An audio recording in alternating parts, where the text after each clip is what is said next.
I am back with another video. The first national park that I visited in the United States was Mount Rainier National Park. After I saw that, I realized I need to see all of these places. I've got less than 10 to go. But this video is about my first national park, Mount Rainier National Park. Here we go.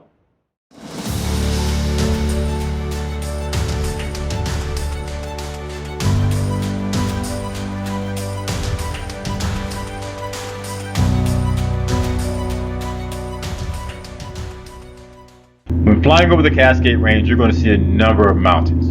One of them is going to stand out. That would be Mount Rainier. Mount Rainier is the tallest mountain in the state of Washington. Whether you see it from the ground or from the air, it's very impressive. Mount Rainier lies in the heart of Mount Rainier National Park. Mount Rainier National Park is about 82 miles or just over an hour and a half's drive from Seattle, Washington. It stands 14,411 feet above sea level. Geologists have told us that Mount Rainier is 500,000 years old. It is what is called a stratovolcano, which means it has slopes on all sides. It has reached this elevation through a number of volcanic eruptions. The last recorded eruption on Mount Rainier was in 1854.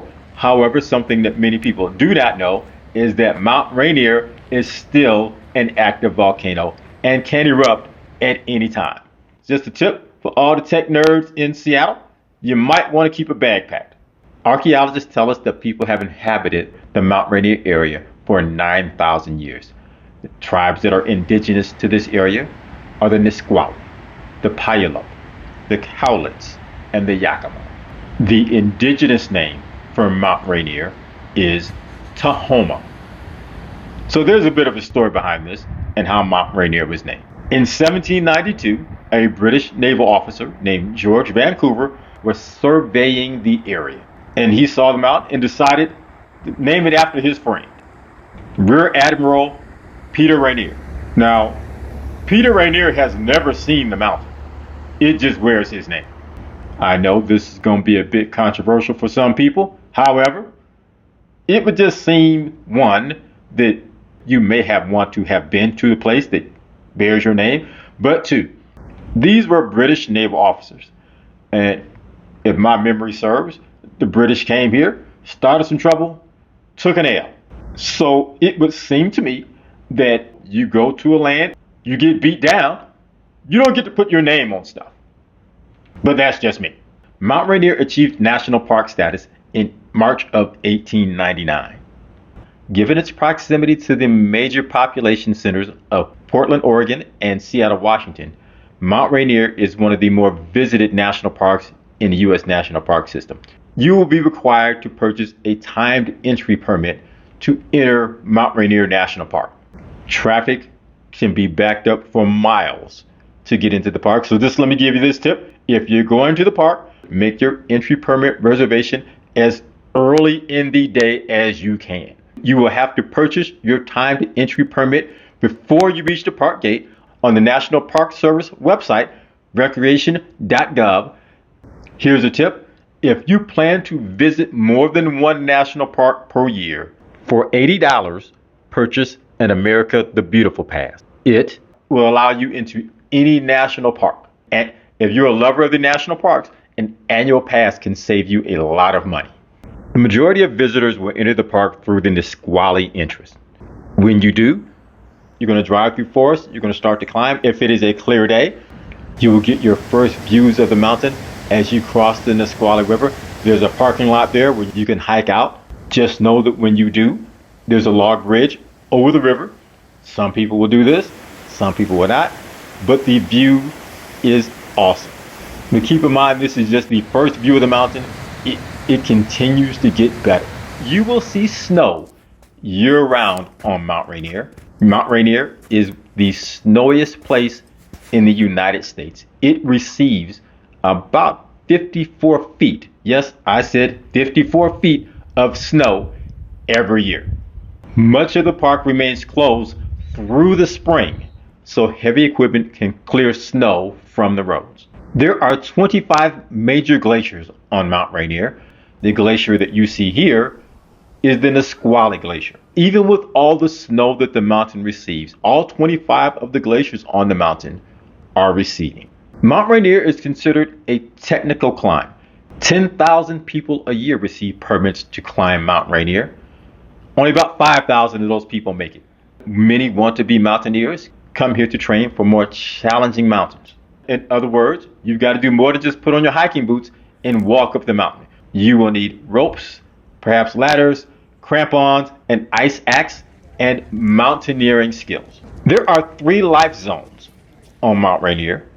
The forest, which is from about 1,700 feet to about 5,000 feet above sea level. It is there where you will find trees, you will find ferns. There is an old growth forest at this level. It is called the Grove of the Patriarchs, where there are 1,000-year-old trees, most of them western cedar and Douglas fir. This grove is on the southeast end of the park. It is an easy 1-mile hike around through this forest. You will need to cross this bridge over the river to reach the grove. Here's a problem. Not long after I took this image, there was a flood that washed out the bridge. And as of now, there are no plans to replace it until 2027 at the earliest. The next life zone is the subalpine life zone. In this life zone, you will find meadows. And in those meadows, you will find wildlife. There are numbers of wildlife that live here. I happen to see deer. You're certainly going to see marmots. And if you're lucky, you're going to see these. These are mountain goats. There are also bear and moose in this zone. However, they are very seldom seen. I felt fortunate to see these mountain goats. Sat and watched them for quite a while. The subalpine zone is from 5,000 feet above sea level to 7,000 feet above sea level. Then there's the alpine zone, which is from 7,000 feet to the summit. This is above the tree line. Here you will find glaciers, ice fields, large boulders. You will see mountain goats at this elevation, but generally when you're at this elevation, you are occupied with other things, such as breathing and not falling. I spent 2 nights camping at the Cougar Rock Campground. It was convenient to a number of waterfalls, which we will talk about soon, and the Henry N. Jackson Visitor Center. This visitor center is the center of the Paradise area, which also has a number of trails around and up Mount Rainier. I have been here in 3 seasons. I have seen snow in all 3 of those seasons. This was taken in the month of June. It was a beautiful 75-degree day, snow everywhere. I was wearing snowshoes, and there were some people who were on the mountain skiing. There are a number of waterfalls in Mount Rainier National Park. 2 of them that you don't want to miss and that are very accessible are 1, Christine Falls. This is a 69-foot 2-tier drop waterfall. It is right off the road. The next waterfall, which is probably the most impressive waterfall and one that you do not want to miss if you come to the park, is Nerada Falls. Nerada Falls falls 188 feet. It is very impressive. The sight, the sound. There's a short hike to the falls.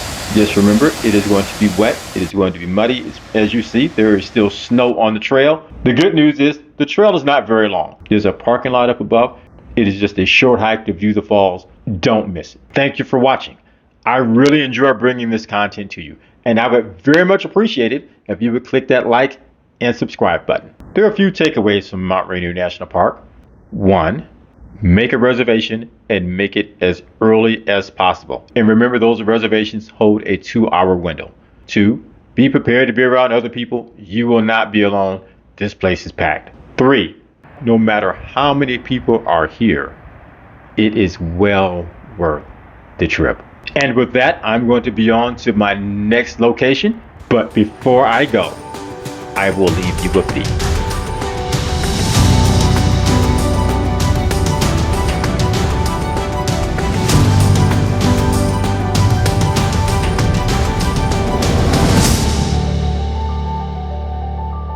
Thank you for watching. I'll be posting another video soon. Please tune in.